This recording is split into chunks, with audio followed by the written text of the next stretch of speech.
Hi കൂട്ടുകാരെ, നമുക്കിന്ന് കടയിൽ നിന്ന് വാങ്ങണ അതേപോലത്തെ വട്ടുപത്തിരി വീട്ടിൽ എങ്ങനെ ഉണ്ടാക്കുക എന്ന് കാണാം.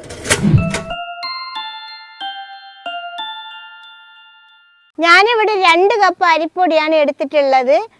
അതിന് വേണ്ട അരപ്പ് നമുക്ക് അരച്ചെടുക്കാം. ഒരു ജാറിലേക്ക് നമുക്ക് 1/2 കപ്പ് തേങ്ങ ഇട്ട് കൊടുക്കാം.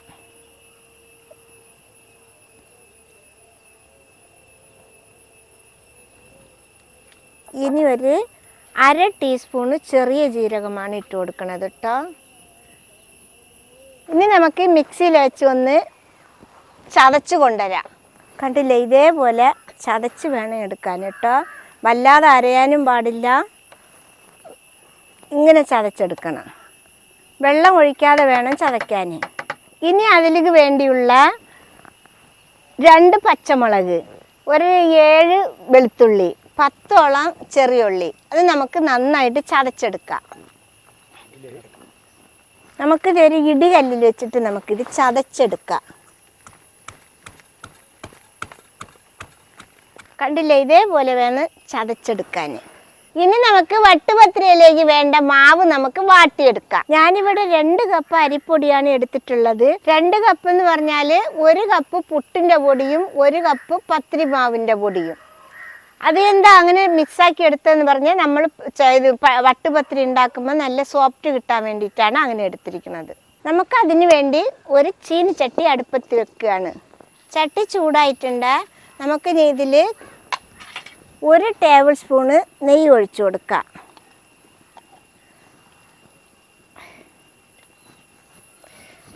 നെയ്യ് നന്നായിട്ട് ഉരുകി വരട്ടെ. നെയ്യ് നന്നായിട്ട് ഉരുകി ചൂടായി വന്നിട്ടുണ്ട്.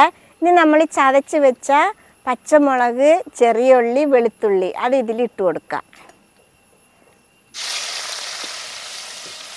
നന്നായിട്ടൊന്ന് വാടി വരട്ടെ. അങ്ങനെ നമ്മുടെ പച്ചമുളകും ചെറിയുള്ളിയും വെളുത്തുള്ളിയും ഒന്ന് പച്ചമുളകൊക്കെ മാറി ഒന്ന് വെന്ത് വന്നിട്ടുണ്ട്. ഇനി നമുക്കിതിലേക്ക് വെള്ളം ഒഴിച്ചു കൊടുക്കാം. നമുക്കിതിലേക്ക് 2 കപ്പ് വെള്ളം ഒഴിച്ചു കൊടുക്കാം. 2 കപ്പ് വെള്ളമാണ് ഞാൻ ഒഴിച്ചു കൊടുക്കുന്നത്. ഈ വട്ടുപത്തിരിയൊക്കെ ഉണ്ടാക്കുമ്പോൾ വെള്ളം കറക്റ്റ് ആവണം. അതില്ലെങ്കിൽ വട്ടുപത്തിരി ആവില്ല. വെള്ളം കൂടിയാൽ ഒന്നും ചെയ്യാൻ പറ്റില്ല. വെള്ളം കുറയുകയാണെങ്കിൽ നമ്മൾ കുഴയ്ക്കുമ്പോൾ ഇച്ചിരി വെള്ളം തൊട്ട് കുഴച്ച് പാകമാക്കാം.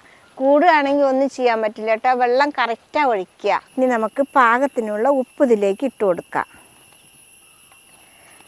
ഉപ്പ് നോക്കി ഇട്ടാൽ മതി കേട്ടോ. ഉപ്പ് കൂടിയാൽ ഒന്നും ചെയ്യാൻ പറ്റില്ല. ഉപ്പ് കുറയുകയാണെങ്കിൽ നമുക്ക് കൂട്ടിയിടാം. ഉപ്പൊക്കെ നന്നായിട്ട് പാകമായിട്ടുണ്ട് കേട്ടോ. ഇനി വെള്ളമൊക്കെ ഒന്ന് നന്നായിട്ട് തിളച്ച് വരട്ടെ. അതുവരെ കത്തിക്കാം. ഇപ്പം നമ്മുടെ വെള്ളം നന്നായിട്ട് തിളച്ച് വന്നിട്ടുണ്ട്. ഇനി നമുക്ക് നമ്മുടെ പൊടി ഇതിലേക്കിട്ട് കുഴച്ചെടുക്കാം. കുറേശ്ശെ ഇട്ട് കൊടുക്കണം കേട്ടോ.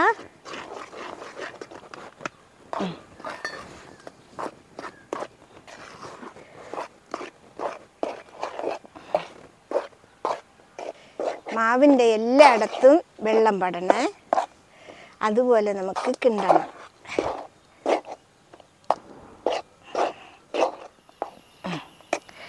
മാവ് നന്നായിട്ട് ഇളക്കി കിണ്ടി എടുത്തിട്ടുണ്ട്. ഇനി നമുക്ക് ഇത് ഇറക്കി വെക്കാം.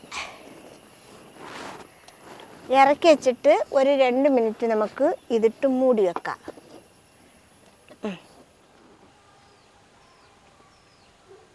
ഇനി നമുക്ക് ഒരു ടൈലിൻ്റെ മേലെയോ നിങ്ങളെ വീട്ടുകളിൽ വലിയ പാത്രം ഉണ്ടെങ്കിൽ അതിലോ ഇട്ട് കൊടുക്കുക. ഞാൻ ഇട്ട് കൊടുക്കുന്നത് ടൈലിലാണ്.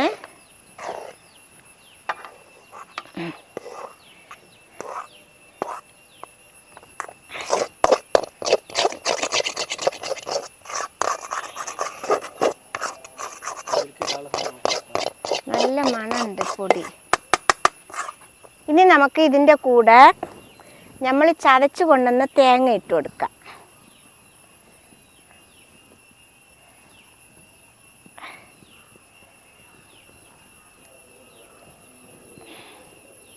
ഇനി നമുക്ക് 1 ടീസ്പൂണ് കരിഞ്ജീരകമാണ് ഇട്ട് കൊടുക്കുന്നത്.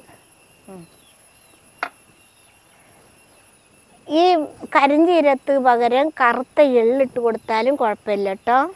ഇനി നമുക്കിതൊന്ന് എല്ലായിടത്തും മിക്സാക്കി കുഴച്ചെടുക്കാം. പത്തിരിക്കൊക്കെ നമ്മൾ കുഴയ്ക്കുമല്ലോ, അതേപോലെ നന്നായിട്ട് കുഴച്ചെടുക്കണം. ചൂടുണ്ടേ. വെള്ളം കുറവുണ്ടെങ്കിൽ നമ്മൾ ഈ കുഴയ്ക്കുമ്പോൾ കയ്യിൽ വെള്ളം മുക്കി മുക്കി കുഴച്ചാൽ മതി കേട്ടോ. അപ്പോൾ വെള്ളം നമുക്ക് കറക്റ്റ് പാകത്തേക്ക് കിട്ടും. ഇതിപ്പോൾ നമ്മൾ നന്നായിട്ട് കുഴച്ചെടുത്തിട്ടുണ്ട് കേട്ടോ. ഇപ്പോൾ വെള്ളമൊക്കെ നല്ല പാകമാണ്, കണ്ടില്ലേ, കയ്യിലൊന്നും ഒട്ടണില്ല. ഇനി നമുക്കിത് പരത്തിയെടുക്കാം. ഒരു 1.5 സെൻറ്റിമീറ്റർ കനത്തിൽ വേണം പരത്താൻ കേട്ടോ. നമുക്കൊന്ന് പരത്താം. സൈഡ് ഇങ്ങനെ എന്തായാലൊന്നും കുഴപ്പമില്ല കേട്ടോ, നമ്മൾ മുറിച്ചെടുക്കുന്നതാണ്. ഇതിപ്പോൾ പരത്തിയിട്ടുണ്ട്. ഞാനിത് മുറിച്ചെടുക്കാൻ പോണത് ഇതാ ഈ ഗ്ലാസിൻ്റെ ഈ വട്ടത്തിലാണ്, കണ്ടില്ലേ. ഇനി നമുക്കിത് ഓരോന്നായിട്ട് മുറിച്ചെടുക്കാം.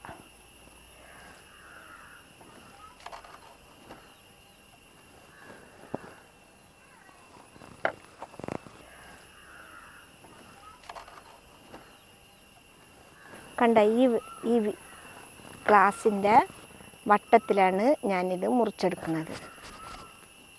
ഇതാ കണ്ടില്ലേ.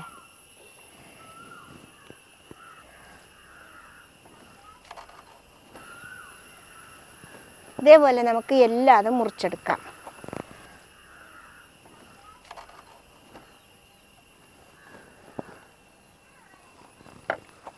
നമ്മളിനി ബാക്കിയുള്ളതും ഇതേപോലെ കുഴച്ചിട്ട് മുറിച്ചെടുക്കാം കേട്ടോ.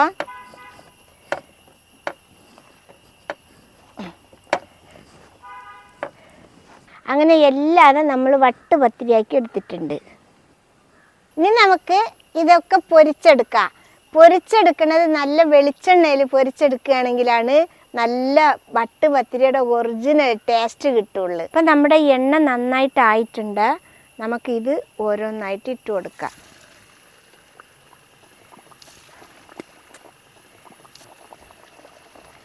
ഞാനിപ്പോൾ ഇതിൽ 3 എണ്ണമാണ് ഇട്ട് കൊടുത്തിട്ടുള്ളത് കേട്ടോ.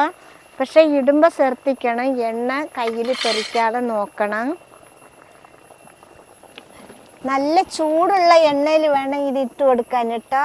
ഇട്ട് കൊടുത്താൽ മീഡിയം തീ വേണം വെച്ച് കൊടുക്കാൻ. ഇനി നമുക്കിത് മറിച്ചിട്ട് കൊടുക്കാം. ഇത് കണ്ടില്ലേ, ഒന്ന് കളർ മാറിയിട്ടുണ്ട്. ഇത് കുറച്ച് ചെറിയ തീ, മീഡിയം തീയിൽ വെച്ച് കൊടുക്കണം കേട്ടോ. ഇട്ട് കഴിഞ്ഞാൽ തീ കൂടിപ്പോയാൽ മേലെയൊക്കെ മൊരിഞ്ഞ് വരും, അടിയിൽ വേവില്ല. തീ വല്ലാതെ കുറഞ്ഞു പോയാൽ നല്ല എണ്ണ കുടിക്കും കേട്ടോ. കണ്ടില്ലേ കളർ മാറി വരുന്നത്. ഇതാ ഇപ്പം ഈ ഒരു കളറായിട്ടുണ്ട് കേട്ടോ.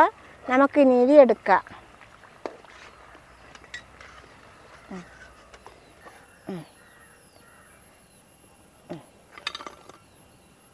അങ്ങനെ നമ്മുടെ ലാസ്റ്റ് പത്തിരിയും റെഡി ആയിട്ടുണ്ട്. നമുക്കിനി അതുകൂടി എടുക്കാം. എണ്ണ പോട്ട്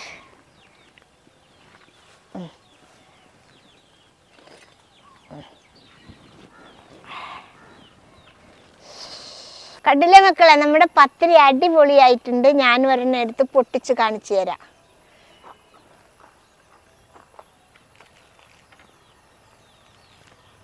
അയ്യോ കണ്ടില്ലേ,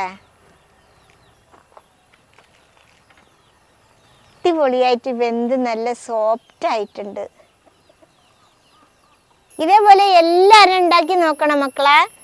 വട്ടുപത്തിരി ഇഷ്ടമില്ലാത്തവരാരും ഉണ്ടാവില്ല. ഇഷ്ടപ്പെട്ടാൽ സബ്സ്ക്രൈബ് ചെയ്യുക, ലൈക്ക് ചെയ്യുക, കമൻറ്റ് ചെയ്യുക, ഷെയർ ചെയ്യുക, ഫോളോ ചെയ്യാനും കൂടി മറക്കരുതേ മക്കളെ.